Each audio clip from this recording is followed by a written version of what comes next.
અને જય શ્રી કૃષ્ણ. ભગવત સ્મરણ આપને સૌ વૈષ્ણવોને આજના એકાદશીના આજુ એકાદશી છે તેના ભગવત સ્મરણ અને જય શ્રી કૃષ્ણ. આજનો આપણું સત્ર શરૂ કરીએ. 7:30 થયા છે. આદિત્યભાઈ રેડી?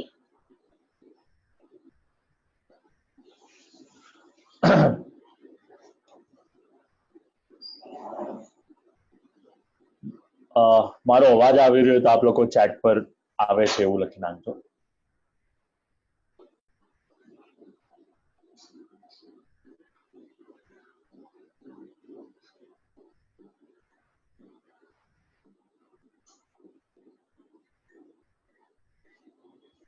હલો હલો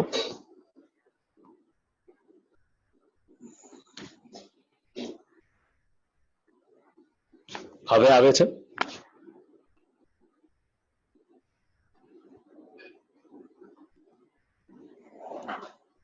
અવાજ આવે છે આપ લોકોને?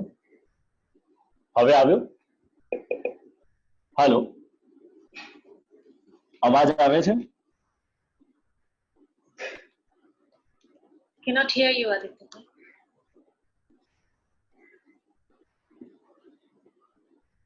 હલો, હવે આવે છે? હવે સંભળાય છે. Yes. Still can you hear me?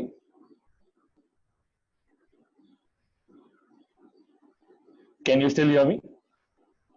Okay. चिंता संतान अंतारो यत्पादाम्बुजरेणवः स्वीयानां तान् निजाचार्यान् प्रणमामि मुहुर्मुहुः यदनुग्रहतो जन्तुः सर्वदुःखातिगो भवेत् तमहं सर्वदा वन्दे श्रीमद्वल्लभनन्दनम् अज्ञानतिमिरान्धस्य ज्ञानाञ्जनशलाकया चक्षुरुन्मीलितं येन तस्मै श्रीगुरवे नमः नमामि हृदये शेषे लीलाक्षिराब्धिशायिनं लक्ष्मीसहस्रलीलाभिः सेव्यमानं कलानिधिं चतुर्भिश्च त्रिभिस्तथा षड्भिर्विराजते योऽसौ पञ्चदा हृदये मम श्रीगोवर्धननाथ पादयुगलं हैयङ्गवीनप्रियं नित्यं श्रीमथुराधिपं सुखकरं श्रीविठ्ठलेशं मुदा श्रीमद्वारवतिश्च गोकुलपति श्रीगोकुलेन्दुं विभुं श्रीमन्मन्मथमोहनं नटवरं श्रीबालकृष्णं भजे श्रीमद्वल्लभविठ्ठलो गिरिधरं गोविन्दरायाभिधम् श्रीमद्बालककृष्ण गोकुलपति नाथं रघूणांस्तथा एवं श्रीयदुनायकं किल घनश्यामं च तद्वंशजान् कालिन्दीं सगुरुं गिरिं गुरुविभुं श्रियप्रभुंश्च स्मरेत् बर्हापीडं नटवरवपुः कर्णयो कर्णिकारम् बिभ्रद्वासः कनककपिशं वैजयन्तीं च मालाम् रन्ध्रान् वेणुरधरसुधया पूरयन् गोपवृन्दैर्वृन्दारण्यं स्वपदरमणं प्राविशद्गीतकीर्तिः सौन्दर्यं निजरुद्गतं प्रकटितं स्त्रीगूढभावात्मकम् पुंरूपं च पुनस्तदन्तर्गतं प्राविशत्स्वप्रिये संश्लिष्टावयोर्बभौ रसमयः कृष्णो हि यत्साक्षिकम् रूपं तत्त्रितयात्मकं परमभिर्ध्येयं सदा वल्लभम् श्रीवल्लभप्रतिनिधिं तेजोराशिं दयार्णवं गुणातीतं गुणनिधिं श्रीगोपीनाथमाश्रयेत् सायं कुञ्जालयस्थासनमुपविलसत् स्वर्णपात्रं सुधौतं राजद्यज्ञोपवीतं परितनुवसनं गौरवं भोजवक्त्रं प्राणानायम्यनासा पुटनिहितकरं कर्णराजद्विमुक्तं वन्देर्दोन्मीलिताक्षं मृगमदतिलकं विठ्ठलेशं सुकेशम। श्री गोकुलरायजी कृत 84 वैष्णवोनी वार्ता, वार्ता क्रमांक 3, भाव प्रकाश करता श्री हरिरायजी। वार्ता प्रसंग 5 में प्रवेश करिए एना पहला मारे थोड़ी मननी बात आप लोगों साथे करवी छे।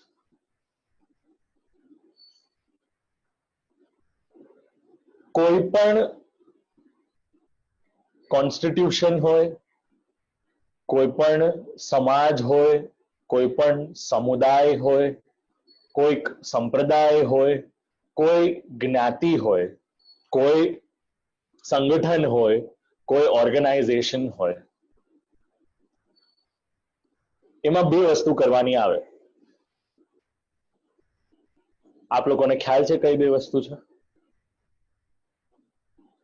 मैं एवं सांभळ्युं छे के यूएसए में बधाना घर में इंटरनेट घना सारा होय छे। जेना सारा होय ए लोको विडियो ऑन करे तो मने खबर पड़े के हूँ कोना साथे वात करी रह्यो छुं। अने जेना सारा न होय ए लोको चैट पर लखे के आ कई बे वस्तु छे जे नित्य छे, जे कन्फर्म रीते होय ज छे अने आ सनातन छे के बधी जग्याए वस्तु एप्लिकेबल छे। बे वस्तु छे एवी। कई बे वस्तु छे?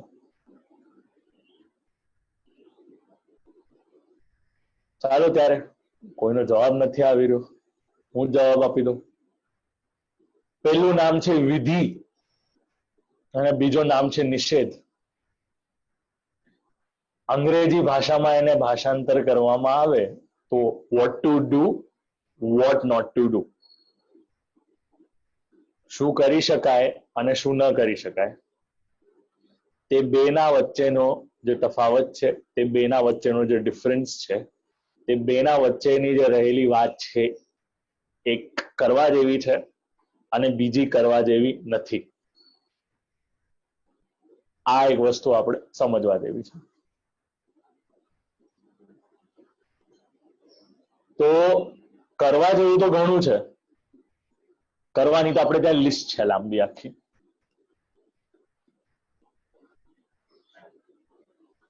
प्रेम आसक्ति व्यसन एनी कक्षाओ छे, दीनता एनु एकादुं साधन छे, गुरु वचनों में वफादारी राखवी ए बीजुं छे, गुरु जे आज्ञा करे ए करवुं ए त्रीजुं छे।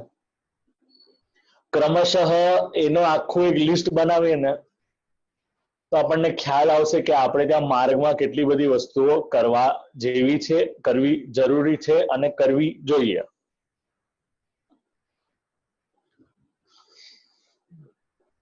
परंतु जे नथी करवा जेवी जरा एना माटे आपणे विचार करीए तो शू नथी करवा जेवुं आपणे त्यां?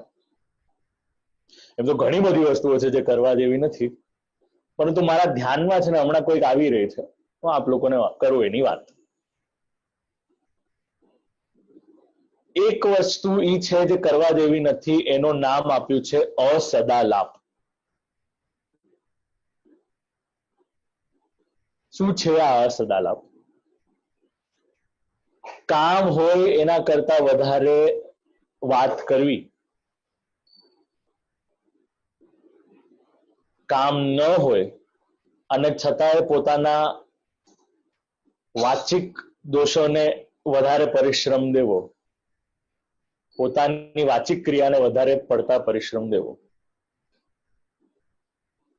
हेलो ना बदले जय श्री कृष्ण अने एंड में बाय ना बदले जय श्री कृष्ण केवल फॉर्मेलिटी खातर बोलीए अने वच्चे आपणे बधानी निंदा करीए अने वच्चे अंतमां एवुं कहीए के आपणने शुं एनाथी, हालो ने कई बीजी वात करीए। अमुक व्यक्ति अथवा तो अमुक वैष्णव कोई प्रकारनी पहल करे अथवा तो कोई प्रकारनुं कार्य करे અને આપણે જોઈ ન શકીએ અથવા તો જે કર્યું હોય એમાં આપણને દોષ દૃષ્ટિ આવે અને આપણે એનું પણ ડિસ્કશન શરૂ કરીએ. સાથે સાથે ભગવાનના સંબંધથી જેને કોઈ લાગતું વળગતું ન હોય એની વાતો આપણે કન્ટિન્યુઅસલી કરતા રહીએ, ત્યારે વિચાર કરવું કે આપણને સંગથી દૂર જઈ રહ્યા છે, ભગવાનના આશ્રયથી આપણે બીજી બાજુ જઈ રહ્યા છે, અને વૃથાવાદ એ આપણે કરવાનો શરૂ કર્યો છે. જો એક વસ્તુ સમજાવો આપ લોકોને, જો વાદ કરવો છે ને તો જરા બ્રહ્મવાદ સમજજો. આ વૃથાવાદ કરીને કોઈનું કલ્યાણ થયું નથી. મહાપ્રભુજીને સમજશું ને તો કદાચ જે બચ્ચું કુચું જીવન તમારું અને મારું છે, આપણા સૌનું છે, એ કદાચ ઠાકોરજીની કૃપાથી અને આચાર્ય ચરણની કૃપાથી છે નહીં ધન્ય થઈ જશે. પરંતુ વરસાદની સિઝનમાં ભજીયા ખાવા જેવું પ્રિય આપણને લાગે એવા આ 24/7 ચટપટા ભજીયા વૃથાવાદના છે. એને જો આપણે વધારે લેવાનો પ્રયત્ન કરી શકશું ને તો શરીરમાં એવો પ્રકારનો અપચો થશે જેનાથી આપણને શ્રી ઠાકોરજીથી વિમુખતા અથવા તો બહિર્મુખતા શરૂ થશે. એવું નથી કે કેવલ તમારી જીભનો એક સ્વાદ હોય છે, પરંતુ કર્ણને પણ એવી વસ્તુઓ સાંભળવી ગમે છે જે એને સાંભળવી હોય છે. અને આજની સોશિયલ મીડિયા ભાષામાં એને કહેવાય છે વેલિડેશન. અમે જે કરીએ છીએ એ સત્ય છે એના માટે સમાજ અમને સર્ટિફિકેટ આપે, એનું નામ છે આ સેલ્ફ વેલિડેશન, જે આખા આપણા માર્ગને, આપણી માનવતાને અને આપણી યુવા પેઢીને એક વિપરીત દિશામાં લઈ જઈ રહી છે. બીજી એક વાત કહો આપ લોકોને, બીજી એક વસ્તુ જેનાથી દૂર રહેવા જેવું છે, આ વૃથાવાદ કરાવનાર લોકો જેનું નામ છે દુઃસંગ. એક બાજુ શબ્દ છે સત્સંગ અને બીજી બાજુ શબ્દ છે દુઃસંગ. સત્યનો સંગ, સત્પુરુષોનો સંગ, સદગ્રંથોનો સંગ, સદવિચારોનો સંગ,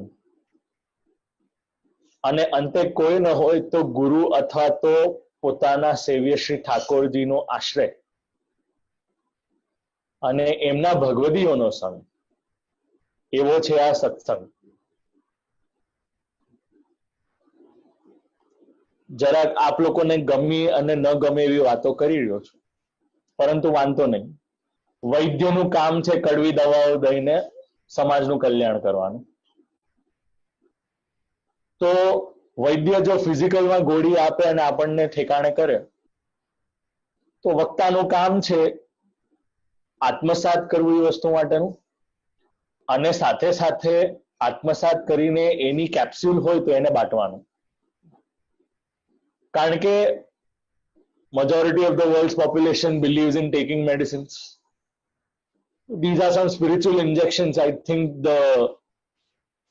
the sampradaya needs to take in order to not just destroy corona but the dusang that has been relevant in our bodies since ages and ages now.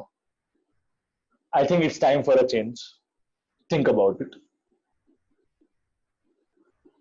કોનો સંગ કરવો? તો ભગવાનની ભક્તિ જે દ્રઢ કરે, ભગવાન તરફ આપણને એક પગથિયું આગળ લઈ જાય, ભગવાનની લીલાનું અનુસંધાન આપણને થતું રહે, એવાનો સંગ કરીએ તો આપણને એના અલૌકિક લાભ ઘણા છે. જરાક ત્રીજી વાત કરું, અમારે હર વખતે કેવું પડે છે, જો કાંઈક ગમે તો આપ જય હો કરો, જો ન ગમે ને તો એ મને કહો. તો શું છે, આ એક ઇન્ટરેક્શન રહે. આ વન વે કોન્વર્ઝેશન કરવા ને તો મારા કરતા વધારે ઘણા બધા સ્પીકર્સ આપણે ત્યાં અવેલેબલ છે. આપ લોકો એમને વિનંતી કરજો, એ લોકોને વન વે ખૂબ ગમે છે. હું શું છે સ્કૂલમાં I think I educate people. My original profession is education in the Laukik side as well. So it requires conversation.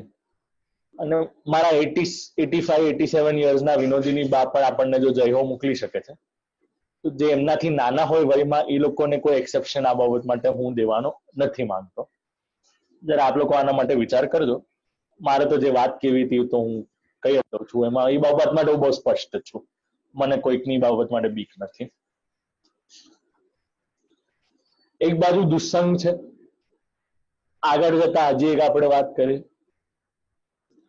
ત્રીજો દોષ આવે છે અસમર્પિતતાનો. આજકાલની જનરેશને એને કેવળ ખાવા સુધી નિયમિત કરી નાખ્યું છે, પરંતુ અહીંયા અસમર્પિતતાનો થોટ પ્રોસેસ ખાલી ત્યાં સુધી નથી. ઘરમાં કોઈ નવી વસ્તુ આવે અને આપણે એને શ્રી ઠાકોરજીની સેવામાં કેવી રીતે એને યુટિલાઇઝ કરી શકીએ, શ્રી ઠાકોરજીને ડેડિકેટ કરીને એને આપણે એનું મેક્સિમમ ઓફરિંગ કેવી રીતે કરી શકીએ. ઘણા લોકો આપણને પૂછે ચપ્પલ લીધા તો ચપ્પલને કેવી રીતે કરવાનું. બહુ સિમ્પલ વસ્તુ છે. એ ચપ્પલ લીધા હોય ને તો એ ચપ્પલથી શ્રી ઠાકોરજીની જે અમુક સેવાઓ હોય ને, જેવી રીતે સામગ્રી લાવવાની હોય, ઇત્યાદિ લાવવાનું હોય, એ કરી લેવાનું.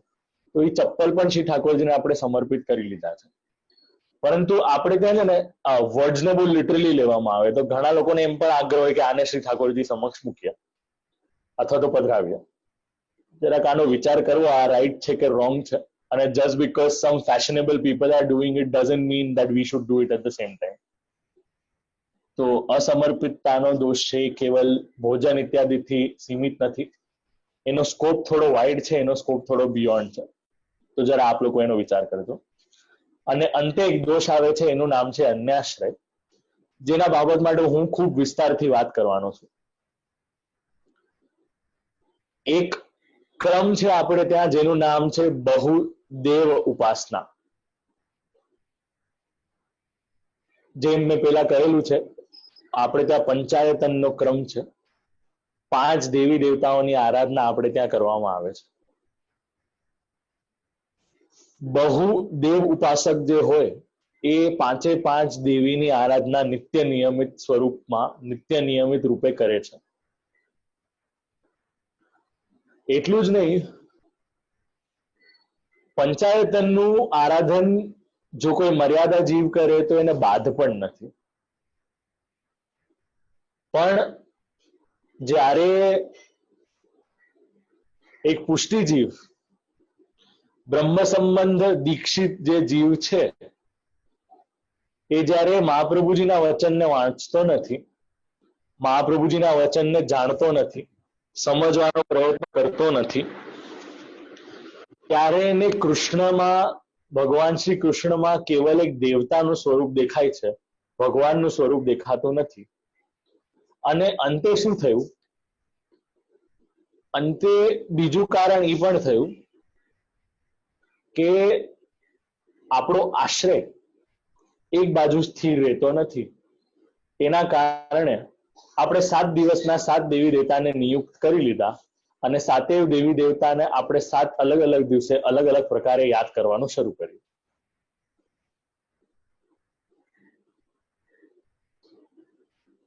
સોમવારે અમુક દેવતાનો, મંગળવારે ગણેશજીનો, શનિવારે હનુમાનજીનો, અને જે નું આપણે ત્યાં સંત તરીકે મહાત્મ્ય ગણાય છે એમને આપણે ભગવત સ્વરૂપે મૂકી દીધા. અને એવા સંત પુરુષોને આપણે ભગવાનની સ્થિતિમાં દિવસોમાં જોડીને એમના નામની આરતી પણ શરૂ કરી અને એમના નામની આરતીઓ પણ આપણે ગાવા લાગ્યા.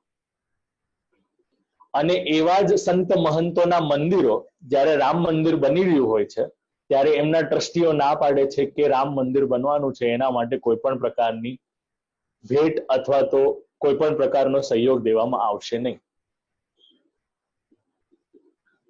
જરા આપ લોકો વિચાર કરજો કે શું ખરેખર આવા મંદિરોમાં પગ મૂકવા જેવા છે કે નથી. જરા ક્યારેક ક્યારેક છે ને થોડુંક લાંબુ વિચારવાનો પ્રયત્ન કરજો. આપ લોકોને ભારતની સ્થિતિ કહું એક બાબત માટે. આપ લોકો આવો ત્યારે જગન્નાથજી જાઓ, આવો ત્યારે શ્રીરંગમ જાઓ, પદ્મનાભ સ્વામી જાઓ, વિઠ્ઠલનાથજી જાઓ પંઢરપુરમાં, બદ્રીનાથજીના દર્શન કરવા જાઓ, દ્વારકાધીશજીના દર્શન કરવા જાઓ. આ બધું દર્શન કરવા જાઓ, આ બધા વિષ્ણુના સ્થાનો ખરા, એમાં ના જ નહીં, પરંતુ ત્યાંનું જે રહેલું ટ્રસ્ટ છે એમાં એક ગવર્મેન્ટ ઓફિશિયલ હોય છે જે અન્ય જ્ઞાતિનો હોય છે, અને આ જ ટેમ્પલ્સ માંથી અમુક પ્રકારનું ડોનેશન છે એ અનેકવિધ સંસ્થાનોને દેવામાં આવે છે, જે સંસ્થાનો અંતે જે આપણું સનાતન ધર્મ છે એના જ વિરુદ્ધમાં બોલે છે. એક બાજુ આપણે દાન દઈએ અને બીજી બાજુ આપણે આપણા પર જ શું કહેવાય અટેક કરવા માટેના બીજ પણ બોલીએ છીએ. જરા આપ લોકો વિચાર કરજો કે આવા મંદિરોમાં આપણે જઈએ અને આપણે શું કરી રહ્યા છે. જરા એનો આપ લોકો જરા લૌકિકમાં ગૂગલ બાબા છે, ગૂગલ બાબાને જરાક આપ લોકો વાંચજો. ગૂગલ બાબા આપ લોકોને શું કહે છે જરા વાંચજો અને એને સમજજો, પછી મને કહેજો આ અનેકવિધ જે થોટ પ્રોસેસ છે એ શું ફોલો કરવા જેવા છે. અને વાત આવો પાછી અન્યાશ્રય માટેની. 7 દિવસના 7 દેવતાઓ અને એ 7 દેવતાઓની અલગવિધ ઉપાસના, અને આપણે શ્રી મહાપ્રભુજીના વચનને કૃષ્ણાત પરમ નાસ્તિ દૈવમ, મહાપ્રભુજી પધારતા વખતે આસુરવ્યામો લીલા વખત કરતા વખતે આટલી સુંદર આજ્ઞા કરે છે, યદા બહિર્મુખાયુયમ ભવિષ્યત કથંચન ઇત્યાદિ આજ્ઞા કરે, અને આપણે શું કરીએ?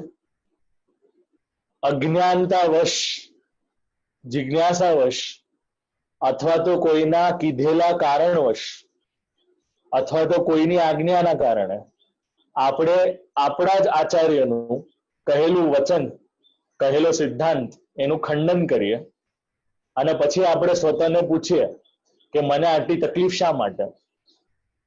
તકલીફ તો તમે અનન્ય ભક્ત હશો, અનન્ય ભક્ત નહીં હશો, ભક્ત હશો નહીં હો, નૈયાયિક હો, કર્મ માર્ગી હો, જ્ઞાન માર્ગી હો, તકલીફ તો રહેવાની. ભગવાન પરીક્ષા તો કરવાના. અનેકવિધ જીવને આ દેહમાં આવ્યા પછીના લક્ષણો, સિદ્ધાંતો, કર્મો ઇત્યાદિ તો નડવાના, પરંતુ વૈરાગ્ય રાખે, પ્રભુમાં આસક્તિ રાખે, પ્રભુમાં દ્રઢ વિશ્વાસ રાખે તો થોડા બહુ કર્મનો બાદ પણ થાય છે. અને આ કોને થઈ શકે છે? તો જે ભગવાનમાં અનન્ય આશ્રય રાખે છે એના માટે. હવે આનાથી વિપરીત સ્થિતિની વાત કરીએ આપણે. વિપરીત સ્થિતિ કઈ? તો જ્યારે અનેકવિધ દેવતા હોય અને આપણે ગર્વ રાખીએ, ઘમંડ રાખીએ, એક પ્રકારનો ઈગો રાખીએ, અને દેવતાઓને આપણે નમસ્કાર અથવા તો પ્રણામ ન કરીએ, અને એમ વિચાર કરીએ કે મને અન્યાશ્રયનો દોષ થશે, એ પણ સુયોગ્ય વાત નથી. એ પણ કોઈ પ્રકારની દલીલ કઈ સાચી નથી. કારણ કે દેવતા મનુષ્ય કરતા એક ઉપરની કક્ષામાં છે. જેવી રીતે આપણે પિતૃને સ્વધા કરીને આપણે એમને નમન કરીએ છીએ તર્પણ ઇત્યાદિના ક્રમમાં, એવી જ રીતે ગાંધર્વો પણ એક પ્રકારની અલગ સ્થિતિમાં હોય છે. તો દેવતાઓ પણ મનુષ્યોની કક્ષાથી ઉપર છે, અને જે આપણા કરતા ઉપરની કક્ષામાં હોય એને નમસ્કાર તો અવશ્ય સ્વરૂપે આપણે કરવા જ પડે. આનાથી માર્ગમાં આપણને એક સિદ્ધાંત મળ્યો, આદર સૌનો, આશ્રય એકનો.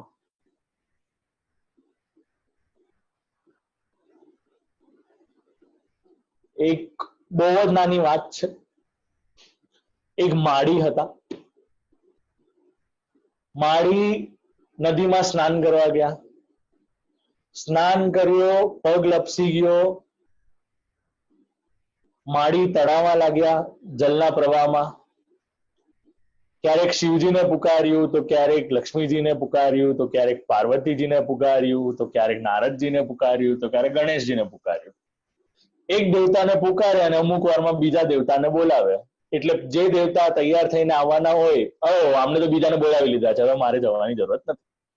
કરતા કરતા કરતા કરતા ધબાએ નમઃ થઈ ગયું, માડીનો જીવ પહોંચી ગયો જ્યાં પહોંચવાનો હતો. પછી આ બધા દેવતાઓને દર્શન કરીને પૂછ્યું કે આપ કેમ ના આવ્યા?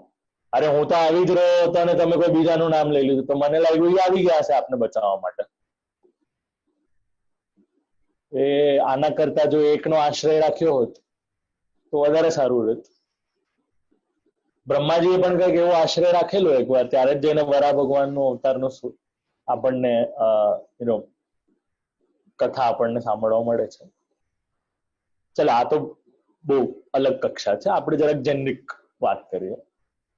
10મા સ્કંદમાં જયારે આટલી બધી મુશળધાર વર્ષા થઈ રહી છે ત્યારે વ્રજવાસીઓ ગોપીજનો બધા આવીને કોની સ્તુતિ કરે છે? અંત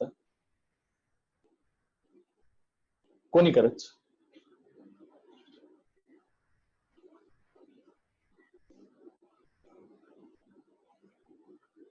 અચ્છા, આપ લોકોને ખ્યાલ નથી? મને ખ્યાલ નહોતો કે આપ લોકોને ખ્યાલ નથી. વાંધો નહીં, હું જ જવાબ દઈ દઉં, કારણ કે અમારે શું છે, આંગળીઓને થોડોક તકલીફ ના દેવાય, એના કારણે હું જ દઈ દઉં છું એનો જવાબ. કૃષ્ણ કૃષ્ણ મહાભાગ ત્વન્નાથમ ગોકુલમ પ્રભુ ત્રાતુમર્હસી દેવાન કુપિતાદ ભક્તવત્સલા. ભગવાન શ્રી કૃષ્ણની સ્તુતિ કરી છે અંતે. ભગવાનમાં નિરોધ થાય એના માટે.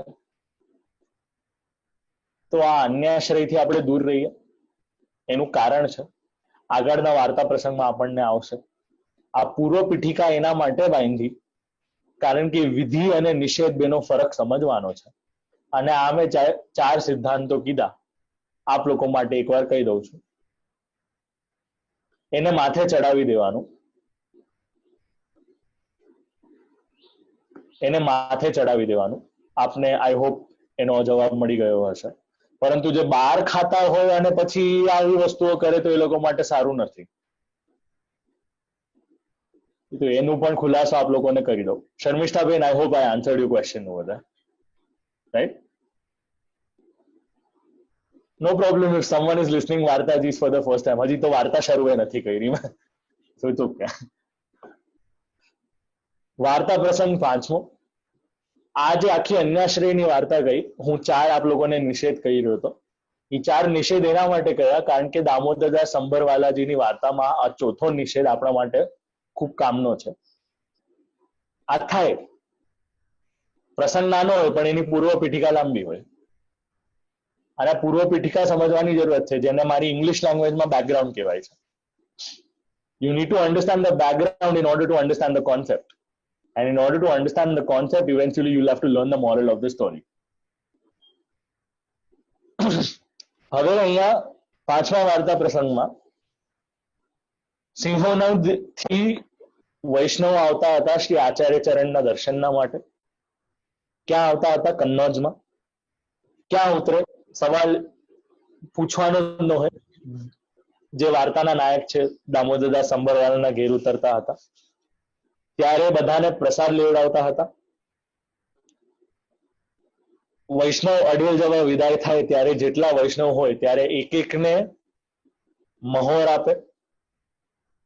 એટલે ત્યારની જે સિસ્ટમ હતી ઇન ટર્મ્સ ઓફ ગિવિંગ, ત્યારે એક એક મહોર આપતા, એક એક નારિયેળ આપતા, આચાર્ય ચરણને ભેટ મોકલાવતા હતા અને કહેતા હતા કે મારા દંડવત ખાલી હાથે કેવી રીતે કરાય. પણ માર્ગનો એક સિદ્ધાંત અહીંયા જાણવા મળ્યો. એમ તો આપણે ત્યાં ગુરુ, દેવ, અતિથિ ઇત્યાદિઓના ઘરે કોઈ પણ દિવસ ખાલી હાથે જવાતું નથી. એના માટે આપણને શાસ્ત્રે અમુકવિધ સિદ્ધાંતો આપેલા છે. અહીંયા વાર્તા પ્રસંગના થકી આપણને જાણવા મળે છે કોઈ પણ દિવસ ગુરુના સામે ખાલી હાથે જવું નહીં. અને જો કોઈ અન્ય વૈષ્ણવ પણ જતું હોય તો એમના દ્વારા, એમના થકી આપણે આપણી ભેટ શ્રી ગુરુ ચરણ પાસે આપણે પહોંચાડીએ તો આપણા માટે સારું છે. અહીંયા 6થો વાર્તા પ્રસંગ આવે છે. સસરા સંપન્ન હતા પણ એમને 100 દાસીઓ આપેલી હતી પોતાની દીકરીને કે મારી દીકરી બેઠી રહેશે, કામકાજ બધું દાસીઓ કરશે, પરંતુ સેવાનું જે એક પણ કાર્ય હતું એ સ્ત્રી જાતે કરતી હતી, દાસીઓ બીજા બધા ઘરના કામકાજ કરતી હતી. અહીંયા એવું વાર્તા પ્રસંગ રચનાકાર એવું કે છે કે સ્ત્રી ભગવદીય હતી. પરંતુ આગળ જતા 7મા વાર્તા પ્રસંગમાં જ્યારે આચાર્ય ચરણ દામોદરદાસ સંભરવાલાને ઘેર પોડ્યા હતા, ત્યારે દામોદરદાસ સંભરવાલા શ્રી આચાર્ય ચરણની ટહેલ કરી રહ્યા હતા. ત્યારે પૂછ્યું કે તારા મનમાં કોઈ મનોરથ છે? અહીંયા દામોદરદાસે કહ્યું, આપશ્રીના અનુગ્રહથી મને કોઈ પણ પ્રકારનો મનોરથ નથી, કોઈ પણ પ્રકારની કામના અથવા તો ઈચ્છા નથી. આવું કોઈ પૂછે ને કંઈક જોઈએ છે આપણને, તો જરાક વિચાર કરી લેવો, આ પરીક્ષા છે કે ખરેખરમાં પૂછી રહ્યા છે? સાચવજો. હવે અહીંયા આચાર્ય ચરણે કહ્યું કે એક કામ કર, જઈને તારી સ્ત્રીને પૂછી આવ. સ્ત્રીને પૂછ્યું શું અપેક્ષા છે, શું મનોરથ છે. ત્યારે કહ્યું કે સ્ત્રીને એક પુત્રનો મનોરથ છે. ભલે ત્યારે તારી સ્ત્રીને ભલે ત્યારે આજ્ઞા કરી કે તને પુત્ર થશે. તે પછી કેટલાક દિવસ પછી ગામમાં એક જોશી આવ્યો. જોશીનો અહીંયા અર્થઘટન છે જ્યોતિષ. એને બધી સ્ત્રીઓ હતી પૂછવા લાગી. આપણે ત્યાં જ્યોતિષનું વિધાન છે નક્ષત્ર ઇત્યાદિનું જોવા માટે.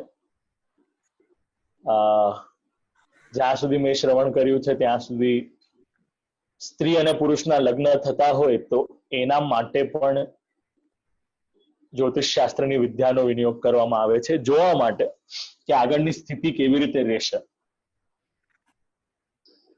પણ જ્યોતિષ શાસ્ત્રને પણ કોઈ માત આપી શકે તો એ મન મળવાની વાત છે અને શ્રી ઠાકોરજીની કૃપાની વાત છે. ઘણીવાર વિપરીત લોકો હોય 36 અથવા તો 32 મળે, પરંતુ બાધે એવી રીતે જાણે કે 36 ને પણ 72 લક્ષણો હોય એમાં, અને ઘણા લોકોના 11 પણ મળતા ન હોય પરંતુ 52 જેટલો પ્રેમ હોય એકબીજામાં. તો આનો જરા આપ લોકોએ વિચાર કરવો જોઈએ. અહીંયા ચારુલતાબેનને અવાજ નથી આવી રહ્યો, તો એમના માટે કોઈક વ્યવસ્થા થઈ શકે તો આપ જરાક જોજો. ઓર્ગેનાઇઝર શ્રીને વિનંતી છે. હવે સહજ સ્વભાવ છે, અહીંયા સ્ત્રીઓ પૂછવા લાગી કે શું થશે ને શું નહીં થાય ને ઇત્યાદિ ને ફલાણું ને આમ ને તેમ ને ઇત્યાદિ બધો પ્રશ્નોત્તર શરૂ થઈ. એમાંથી દામોદરદાસની સ્ત્રીને કોઈએ કહ્યું કે તું પણ પૂછી જો. એમાંથી એક સ્ત્રીને કહ્યું કે તું પૂછીને આવજે. ત્યારે દાસીને જોશીએ પૂછ્યું કે શું આવશે, દીકરો આવશે કે દીકરી? જોશીએ કહ્યું કે દીકરો થશે. કેટલાક દિવસ પછી આચાર્ય ચરણ કનોજ પધાર્યા. ત્યારે દામોદરદાસ સંભરવાલા ચરણ સ્પર્શ કરવા ગયા. આચાર્ય ચરણે કહ્યું કે મને સ્પર્શ કરતો નહીં, તને અન્યાશ્રય થયો છે. દામોદરદાસે કહ્યું કે મહારાજ કે હું તો કશું જાણતો નથી. આચાર્ય ચરણે કહ્યું કે તારી સ્ત્રીને પૂછ. દામોદરદાસે સ્ત્રીને પૂછ્યું. સ્ત્રીએ આ પ્રકાર બતાવ્યો, બધો કહ્યો. તે બધી વાત દામોદરદાસ શ્રી આચાર્ય ચરણને કહી. દામોદરદાસે કહ્યું તને જે પુત્ર થશે એ મ્લેચ્છ થશે. અને આચાર્ય ચરણ પછી કનોજથી અડેલ પધાર્યા. બોલીએ છે ને મ્લેચ્છા ક્રાંતેષુ દેશેષુ. તો મ્લેચ્છ કોણ? શાસ્ત્ર વિહીન જેનું આચરણ હોય, અન્ય પ્રતિ આદર ન હોય, બ્રહ્મમાં જેને રુચિ ન હોય, અને જેનું વર્તન, જેનું જીવન, જેનું આચરણ એને કોઈ પણ ફ્રેમવર્કમાં આપણે બેસાડી ન શકીએ. હિપોક્રેસી નો એક પણ આધાર છે જે આપણે અહીંયા લઈ શકીએ છીએ. આ મ્લેચ્છ ભગવદ વિમુખ હોય એનો આપ લોકોએ જરા વિચાર કરવો. દામોદરદાસની સ્ત્રીએ આ વાત સાંભળી ત્યારે શ્રી ઠાકોરજીની સામગ્રી અને પાત્રોને પોતે સ્પર્શ કરવાનો બંધ કર્યો.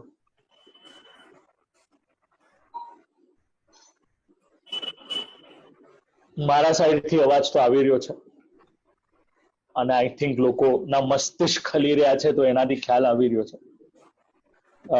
આપને જો કનેક્ટ ન થઈ રહ્યું હોય તો આપ આ બીજી આઈડી છે એમાં આપ જોડાઈ જાઓ.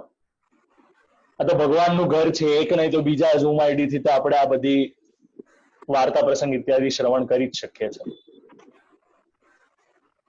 આગળ જતા અહીંયા સ્ત્રીએ આ બધા પાત્રો ઇત્યાદિને સ્પર્શ કરવાનું બંધ કર્યું. શા માટે? કે મારા પેટમાં રહેલો જે શિશુ છે એ મ્લેચ્છ છે, તો એ ભાવથી પોતે શ્રી ઠાકોરજીની સામગ્રી સ્પર્શ કરવાનું બંધ કર્યું. આ લક્ષણ હશે, એના કારણે કદાચ શ્રી ગોકુલનાથજી આજ્ઞા એમ કરી હશે કે સ્ત્રી ભગવદીય હતી. દોષ થયો, પરંતુ અહીંયા રિયલાઇઝેશન પણ છે. શ્રી ઠાકોરજીના માટેનું સુખનું વિચાર કર્યું છે. હવે જ્યારે સુવાવરના દિવસો આવ્યા ત્યારે દામોદરદાસની સ્ત્રીએ પોતાની માતાને કહ્યું કે મારા પુત્રને જેવો જન્મ થાય એ જ ઘડીએ લઈ જજો. મને એનું મુખ જોવું નથી, અમારું અનિષ્ટ થાય, ખરાબ થાય, તેથી મને એનો ચહેરો પણ નથી જોવો. અને એની માએ જેમ વિનંતી કરી હતી તેમ જ કર્યું. જન્મ થતા માત્ર જ જે ઘડી થઈ તેને પોતાના ઘેર લઈ આવી અને પછી મોટો કર્યો. આનો ભાવ પ્રકાશ જ્યારે આપણે સમજવાનો પ્રયત્ન કરીએ, આ બધી વસ્તુ થાય છે તેમાં ત્રણ વસ્તુ સમજવા જેવી છે. પહેલા તો આચાર્ય ચરણે પ્રશ્ન શા માટે પૂછ્યો? તો કે પરીક્ષા લેવા માટે. આગળ જતા શ્રી ઠાકોરજી પણ પરીક્ષા લેશે જ્યારે પોતે સ્વયં ભોગ આરોગી રહ્યા હોય છે, ત્યારે વૈષ્ણવ સેવા કરી રહ્યો હોય છે અને વૈષ્ણવને કહે છે કે તું આંખ ખોલીને દર્શન કર. ત્યારે આજ્ઞા નથી કરી રહ્યા હોતા, અપિતુ પરીક્ષા લઈ રહ્યા હોય છે. જેની તફાવત માટે કૃષ્ણદાસ મેઘનજીની વાર્તામાં આપણે આ વસ્તુ માટે વાત કરેલી હતી. તો આજ્ઞા અને પરીક્ષાનો છે ને બહુ નાજુક ભેદ હોય છે. આચાર્ય ચરણની કૃપા હોય તો આપણે ઉત્તીર્ણ થઈ શક્યા, નહીતર બધા આપણે અટકાઈ દઈએ. અહીંયા દામોદરદાસની પરીક્ષા લીધી કારણ કે સ્ત્રીને પરાશ્રય છે, તેનો સંગ થયો છે. પરનો આશ્રય એટલે કોઈ બીજાનો આશ્રય થયો. હવે જ્યારે દામોદરદાસ હરસાણીજી આવ્યા હતા ત્યારે આ પરાશ્રય દૂર થયો નહોતો. એક દોષ ત્યારે ઈ આવેલો હતો કે પોતાના પિતાની કાનીનો દોષ લાગ્યો હતો. અહીંયા બીજો દોષ આવ્યો કે જ્યોતિષ આવ્યા, મહાપ્રભુજીનું કથન છે કે પુત્ર થશે, એને વેલિડેટ કરવા ગયા, એને ક્રોસ વેરીફાઈ કરવા ગયા, એના માટેનું સેકન્ડ ઓપિનિયન લેવા ગયા. લૌકિકમાં સેકન્ડ ઓપિનિયન લેવા જઈએ બરાબર છે. આજની આપ લોકોની સ્થિતિ કહું, ધારો કે સ્ત્રી અને પુરુષ બે અલગ અલગ ગુરુ ઘરમાંથી હોય, તો કોઈક ગુરુ એટલે ધારો કે કોઈકના ગુરુ ઘરથી જો કોઈ પ્રકારની પરમિશન લેવામાં નથી આવતી, તો ઈ બીજા ગુરુ ઘરથી પરમિશન લેવામાં આવે છે, અથવા તો બે જગ્યાએથી સેમ પરમિશન લેવામાં આવે છે અને એક આજ્ઞાને વેલિડેટ કરવામાં આવે છે. તો શું આપણને એક ગુરુમાં એવી નિષ્ઠા નથી, દ્રઢ વિશ્વાસ નથી કે એમની કહેલી જે આજ્ઞા છે એને આપણે મસ્તિષ્ક પર લઈને એને અનુસરવાનું શરૂ કરીએ? જરા એના માટે આપ લોકો વિચાર કરજો. અહીંયા પુત્ર થયો, પરંતુ એ પુત્ર શ્રી ઠાકોરજીની સેવા માટે થાય એવો વિચાર આવ્યો ન હતો.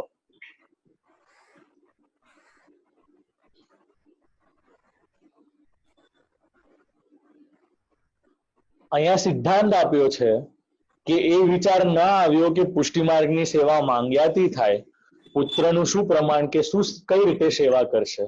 પુત્ર થાય એ તો વિચાર કર્યું, પરંતુ એ પુત્ર શું શ્રી ઠાકોરજીની સેવામાં આવશે?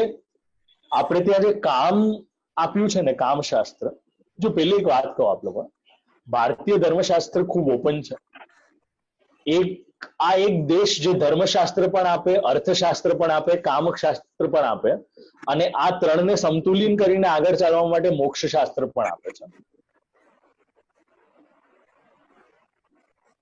આટલી ઓપનનેસ છે થોટ પ્રોસેસમાં. તો આપણે ત્યાં કામ શું? તો આપણે ત્યાં કામ કેવલ પોતાના લાભ માટે નથી, પોતાના સંતોષ માટે નથી, અપિતુ આગળ જતા જે વંશની વૃદ્ધિ થાય છે એ ભગવત સેવામાં એનો વિનિયોગ થાય, અને એ બધા જે આગળના વંશમાં થનારા છે એ બધા શ્રી ઠાકોરજીની સેવામાં નિયુક્ત થાય અનેકવિધ પ્રકારે. એના માટેનો આ વાર્તા પ્રસંગ જરા જાણી લેજો. 7 દીકરાઓ પરંતુ કીધા 1.5. એક જે પૂરી સેવા કરે અને એક જે ગાયોની સેવા કરે એના માટે. બીજો વાર્તા પ્રસંગ, એક બાના 2 દીકરાઓ અને બે દીકરાઓ શ્રી ઠાકોરજીના સાથે સહાનુભાવ કરીને રમણ કરે. શ્રી ઠાકોરજી 2 દીકરાઓ લઈ લીધા ત્યારે બા પશ્ચાતાપ કરવા લાગ્યા કે હવે શ્રી ઠાકોરજી કોના સાથે ખેલશે. આ અલૌકિક કામ અહીંયા આ દ્રષ્ટિ ન રાખી અન્યાશ્રય થયો. દામોદરદાસને ચરણ સ્પર્શ એના માટે ન કરાવ્યો કારણ કે સ્ત્રીના હાથનું ખાનપાન કરી રહ્યા હતા. સ્ત્રી સામગ્રી સિદ્ધ કરીને સ્ત્રીના હાથનું ખાનપાન કરી રહ્યા હતા દામોદરદાસ. એના કારણે તેને ચરણ સ્પર્શનો અધિકાર કરવામાં આપ્યો નથી. તે દામોદરદાસને અહીંયા જતાવ્યું છે. આપણે ત્યાં કોઈના પણ હાથનું ખાનપાન કરવામાં આવતું નથી. એનું કારણ આ જ છે, કયા વ્યક્તિએ કયા વિચારથી, કયા થોટ પ્રોસેસથી એ સામગ્રી સિદ્ધ કરી છે અથવા તો એ વાનગી તૈયાર કરી છે, એના પાછળનો થોટ પ્રોસેસ આપણને ખ્યાલ નથી. એને કયા પ્રકારની શુદ્ધિ જાળવવી છે, ન કેવલ શારીરિક પણ ઇવન માનસિક શુદ્ધિ. ઘણા લોકોને એમ વિચાર આવે કે ક્રોધમાં જમવાનું બહુ સારું બને. ખરેખર ક્રોધમાં જમવાનું ભલે સ્વાદમાં સારું હશે પણ એ ખરેખર ગુણગ્રાહ્ય છે કે નહીં એનો જરા સાયકોલોજીકલ પોઈન્ટ ઓફ વ્યૂ થી વિચાર કરવા જેવો છે.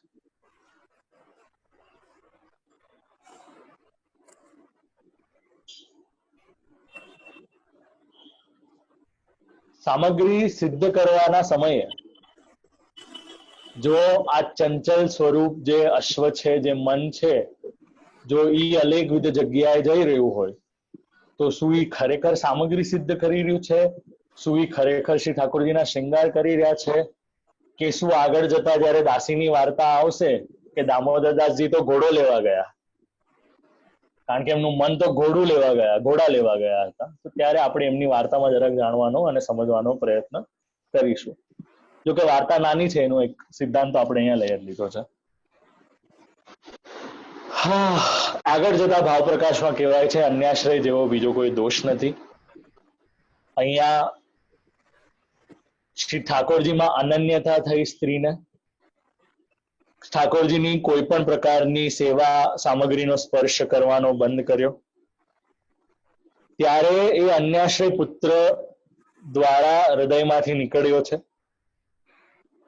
હવે સ્ત્રીની પુત્રમાં મમતા જોઈને પોતાની જાણી આચાર્યએ તેનો નાશ કર્યો. ત્યારે સ્ત્રીને જ્ઞાન થયું. પોતાની માતાને કહ્યું કે પુત્રનો ચહેરો પણ નહીં જોવું. આગળ જતા 10 વર્ષનો થયો ત્યારે પુત્ર મ્લેચ્છ થયો. સ્ત્રી પુરુષ દામોદરદાસની સ્ત્રી અને પુરુષ શ્રી દ્વારકાધીશજીની મન લગાડીને સેવા કરી રહ્યા હતા. આગળ જતા વાર્તા પ્રસંગ 8માં દામોદરદાસ સંભરવાલાનો દેહ છૂટ્યો. સ્ત્રી ઘરમાં છુપાવી રાખ્યો. વૈષ્ણવોને કહ્યું કે અડે જવા માટેની એક નાવ લઈ આવો. દ્વારકાનાથજીને પધરાવ્યા. બધી સામગ્રી ઝીણામાં ઝીણી જેટલી વસ્તુઓ હતા, સિક્કાઓ હતા, બધું હતું. બધો સાજ સાહિત્ય ઇત્યાદિ બધો પધરાવ્યો. કશું ઘરમાં રાખ્યું નહીં. વૈષ્ણવોએ કહ્યું કે આ નાવને અડેલ લઈ જાઓ. આચાર્ય ચરણ ને ત્યાં પહોંચાડો. વૈષ્ણવો નાવ લઈને આવ્યા. નાવ 30-40 કોસ આગળ ગયા પછી સ્ત્રીએ જાહેર કહ્યું કે દામોદર દાસનો દેહ છૂટ્યો છે. આપણે ત્યાં કોઈકની મૃત્યુ થાય, ભગવદ લીલામાં કોઈ જીવને ભગવાન સ્વીકાર કરે, તો એના માટે ચહુ દિશામાં એનો વિસ્તાર કરવાની જરૂરત નથી. એનો વિચાર કરીને કોઈકની સેવામાં બાધકતા આવે કે ન આવે એનો જરાક વિચાર કરવા જેવો છે. શોકનો સંબંધ છે શ્રવણથી. શ્રવણ થાય તે ક્ષણથી શોક શરૂ થાય છે, અને એ શોક આપણા જેનેટિક્સના કારણે હોય છે, આપણા સંબંધોના કારણે હોય છે, આપણા પ્રેમના કારણે હોય છે. કેવલ અને કેવલ શાસ્ત્રની મર્યાદા છે એના કારણે નથી, પરંતુ હ્યુમન સાયકોલોજીનો થોટ પ્રોસેસ એમાં પાછળ ઘણો લાગેલો છે. એટલે ઘણી વાર એવું થાય, વોટ્સએપ પર ન જાણતા અજાણતા આપણે મસ્ત બધાને મેસેજ મોકલી દઈએ કે ફલાણા હતા, ફલાણા વાસી, ફલાણા પિતા, ફલાણા આમ, એમને શ્રીજી ચરણ પામ્યા છે, આપ લોકો જય શ્રી કૃષ્ણ કરજોજી. અને પછી ઈ આગળનો ક્રમ ચાલે, અને પછી આપણે પૂછીએ કે હવે મને બાધક આવ્યું તો સેવા કરશે કોણ? હવે આપના ગામમાં લોકો જયારે 50 કિલોમીટર દૂર રહેતા હોય તો મને પણ એક પ્રશ્ન થાય કે સેવા કરશે કોણ? તો જરાક એના માટે આપ લોકો વિચાર કરજો. 30-40 કોષ આગળ જાય છે ત્યારે કહે છે કે દેહ છૂટ્યો, બધા વૈષ્ણવો આવ્યા, સંસ્કાર કર્યો, દીકરો તુર્ક થયો, મ્લેચ્છ થયો, આવીને જોયું તો ઘરમાં કાંઈ જ નથી. જળનો ખાલી એક કરોડો ભરેલો છે, જેને આજની ભાષામાં આઈ થિંક જેમાંથી આપણે કાઢીએ માટલા ઇત્યાદિ ટાઈપનો જે એને પદાર્થ છે એને જોઈને માથું પટકી રહ્યો. દામોદરદાસજીના સસરા આવ્યા, તેમને દીકરીને કહ્યું કે દીકરી તું ઘરે કશું રાખ્યું નથી, હવે તું શું ખાશે? ત્યારે કહ્યું કે તમે આપશો તે ખાઈશ. ક્ષત્રિય લોકમાં આ વખતે સગા સોદરો કંઈક આપે છે, એવી ન્યાતની રીત છે. દામોદરદાસની સ્ત્રીએ જળપાન ન કર્યું, થોડા જ દિવસોમાં દેહ છૂટ્યો. હવે શ્રી ઠાકોરજીની કૃપા હતી, બેવનો દેહ છૂટ્યા. આ વાત કેટલાક દિવસે વૈષ્ણવ શ્રી આચાર્ય ચરણને કહી. આચાર્ય ચરણે કહ્યું કે તેમને આવવું જ જોઈએ. આ દામોદરદાસ અને એમની સ્ત્રી બંને શ્રી આચાર્ય ચરણના આવા કૃપા પાત્ર ભગવદી હતા. એમની વાર્તા આપણે આગળ ક્યાં સુધી કહી શકીએ, એનો ભાવ પ્રકાશમાં આપણને થોડોક સાર જાણવા મળે છે કે લૌકિક થઈને અલૌકિક વસ્તુ લેવાનો જે ઉપાય કરે છે તેને દુઃખ થાય છે. તો જ્યારે પુત્ર કોઈ પણ અલૌકિક વસ્તુને પ્રાપ્ત કરવા ગયો, એના કારણે એને અલૌકિક વસ્તુ મળી નહીં, ઉલટાનો ખેદ થયો. સસરાએ કશું રાખ્યું નહીં, કારણ કે આ પણ લૌકિક પ્રકારની મદદ હતી. સ્ત્રીએ અલૌકિક વાત કરી. અહીંયા શ્રી ઠાકોરજીની કૃપા થઈ, સ્ત્રીનો દેહ છૂટ્યો. સ્ત્રી શ્રી ઠાકોરજીની સેવા વગર રહી ન શકી, એના કારણે દેહ છૂટ્યો. આગળ જતા દાસીની વાર્તા આવે છે. દાસીની વાર્તામાં 3 વસ્તુ જાણવા જેવી છે.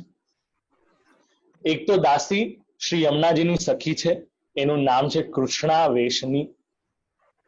કૃષ્ણના સ્વરૂપના આવેશમાં રહે છે.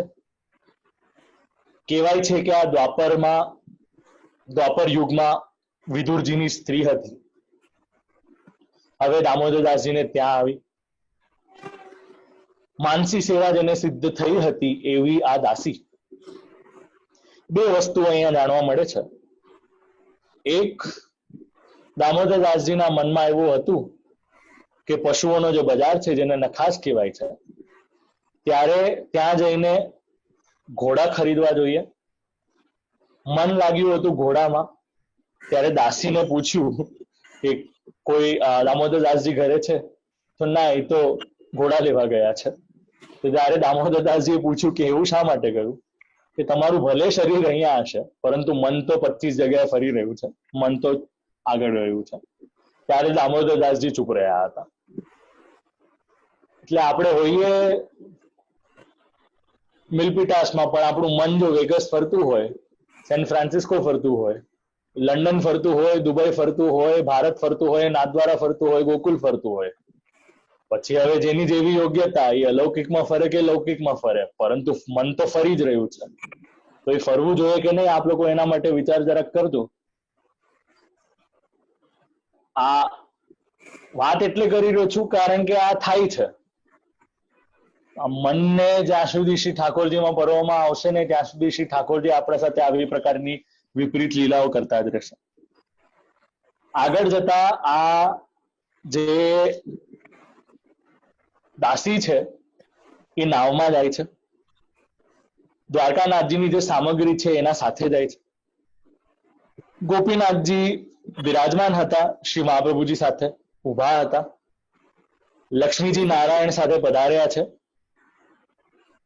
આચાર્ય ચરણે પૂછ્યું કે વૈભવ જોઈને આપનું મન પ્રસન્ન થયું છે? ગોપીનાથજીએ કહ્યું, તમારો જે કહેવાય એને શ્રી ઠાકોરજીની વસ્તુમાં જે પોતાનું મન લગાડશે તે નિર્મૂળ નાશ થશે.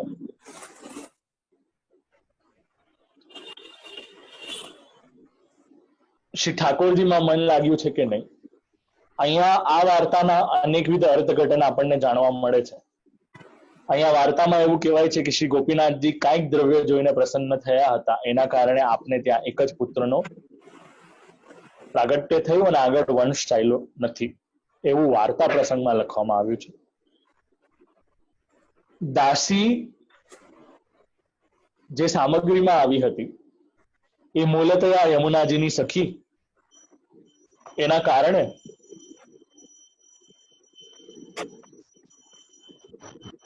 કારણે સામગ્રીને જેવી રીતે જલમાં પધરાવવામાં આવી હતી, સ્વરૂપ પધરાવી લીધું, સ્વરૂપના સાથે આવેલું જે બધું દ્રવ્ય હતું એને જલમાં પધરાવી દીધું, યમુનાજીમાં પધરાવી દીધું. એવી જ રીતે અહીંયા આચાર્ય ચરણની કૃપાથી એ સદેહ શ્રી યમુનાજીમાં વિલીન થઈ, શ્રી યમુનાજી પાસે ચાલી ગઈ, શ્રી યમુનાજીમાં એને પધરાવવામાં આવી. દ્વારકાનાથજી શ્રી આચાર્ય ચરણના ઘરે બિરાજ્યા. હવે આગળની વાર્તા અહીંયા શ્રી ગોકુલનાથજીએ પ્રકાશ કર્યો નથી. દ્રવ્ય દુઃખનું મૂળ છે એનો વિચાર કર્યો. દ્રવ્યથી ઝઘડો થાય છે એ આપણને આ વાર્તામાંથી જાણવા મળે છે. દામોદરદાસની સ્ત્રીએ એ દાસીને મોકલી હતી, તે મહારાણી માએ અંગીકાર કર્યું હતું, આપણને આ વાર્તા પ્રસંગમાંથી જાણવા મળે છે.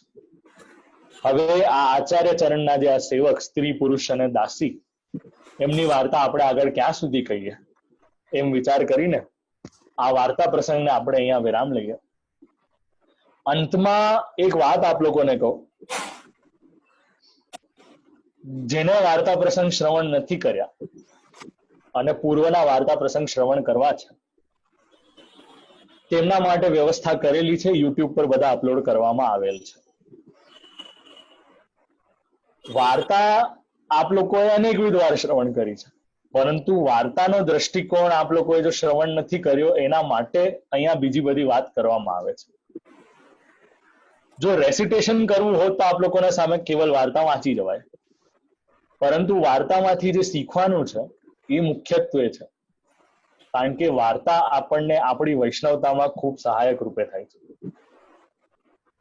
મહાપ્રભુજીના સિદ્ધાંત, ગુસાઈજીના સિદ્ધાંત, શ્રી ગોપીનાથજીના સિદ્ધાંતના અનુસંધાનમાં કોઈ પણ પ્રકારની વાત આવે તો આપણે એનો સ્વીકાર, એનાથી વિરુદ્ધ આવે તો એના માટે વિચાર કરવો, અને જો નિષ્કર્ષ ન નીકળતો હોય તેનો એનો સ્વીકાર અસ્વીકાર બેવ ન કરીને આપણે આગળ વધવું જોઈએ. જિજ્ઞાસા હોય તો એનો ખુલાસો માંગવો જોઈએ, અને બને ત્યાં સુધી આ અનેકવિધ પ્રકારના દોષો છે એનાથી આપણે દૂર રહેવું જોઈએ, કારણ કે આપણી ભક્તિને ટેમ્પર કરવા માટે કેવલ એક જ અવસર કાફી છે. આ વાર્તા પ્રસંગમાંથી આપણને ઘણી બધી વસ્તુઓ જાણવા મળી છે, તો જાણવા મળી હોય તો આપણે એને માણવાનો પ્રયત્ન કરીએ, કારણ કે ઇવેન્ચ્યુઅલી આપણી જે સ્થિતિ આજની છે એને અપગ્રેડ કરીને આપણું ભવિષ્ય સુધારવાનું છે, અને શ્રી ઠાકોરજીથી આપણે પાપા પગલી ધીરે ધીરે નજીક થવાનું છે. બસ એ વિચાર કરીને આજના સત્રને આપણે શ્રી દ્વારકાનાથજીના શ્રી ચરણમાં આપના જ વૈષ્ણવની વાણીને આપશ્રીના શ્રીચરણમાં સમર્પિત કરીએ અને આ સત્રને અહીંયા આપણે વિરામ લઈએ છીએ. અસ્તુ.